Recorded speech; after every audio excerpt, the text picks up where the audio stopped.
प्रभू श्रीरामांचे अयोध्येत मंदिर व्हावे त्यासाठी कित्येक जणांनी प्रयत्न केले।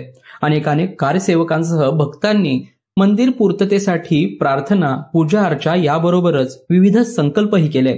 त्या सगळ्यांचे संकल्प आता पूर्णत्वासही येत आहेत। अशातच कोल्हापूरच्या एका कारसेवकाचा संकल्प अयोध्येतील राम मंदिर उद्घाटन सोहळ्याप्रसंगी पूर्ण होईल। गेली 31 वर्षे कोल्हापूरचे हे कारसेवक अनवाणी जीवन जगण्याचा संकल्प करून राम भक्ती करत आहेत। मात्र त्यांनी केलेला पण आता पूर्ण होत आहे। त्यामुळेच गावकऱ्यांकडूनही त्यांना नवीन पादत्राणे प्रदान करून सत्कारही करण्यात येत आहे।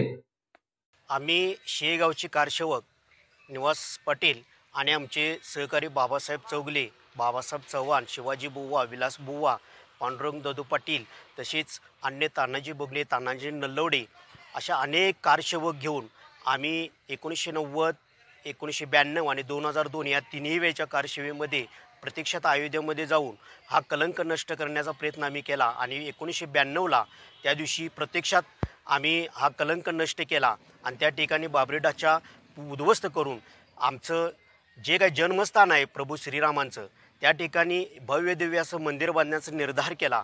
आणि त्या क्षणापासून आम्ही हे मंदिर जोपर्यंत होत नाही तोपर्यंत अनवाणी राहून याची पूर्तता करण्यासाठी एक ध्यास म्हणून हे व्रत आम्ही धारण केलं। आणि आज खरोखरच 22 जानेवारी हा एक अत्यंत सोन्याचा दिवस म्हणून आमच्या दृष्टिकोनातून उजाडणार आहे की त्या दिवशी आमचं हे पण किंवा व्रत पूर्णत्वास जाणार आहे। याचा आम्हाला निश्चितच आमच्या गावातील जवळजवळ 34 कारसेवकांच्या मनामध्ये आज हर्ष झालेला आहे।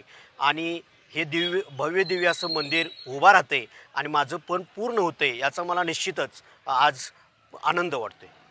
निवास पाटील यांना आजतागायत गेली 31 वर्षे ऊन वारा पाऊस अशा विविध वातावरणात अनवाणी राहूनच आपली रोजची कामे करावी लागत असत। तर शिवप्रतिष्ठानच्या माध्यमातून मोहिमा करत अयोध्येत राम मंदिर व्हावे यासाठीही जनजागृती देखील ते करत आले आहेत।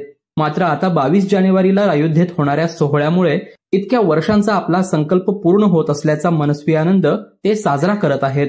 लोकल 18साठी साई प्रसाद महेंद्रकर, कोल्हापूर।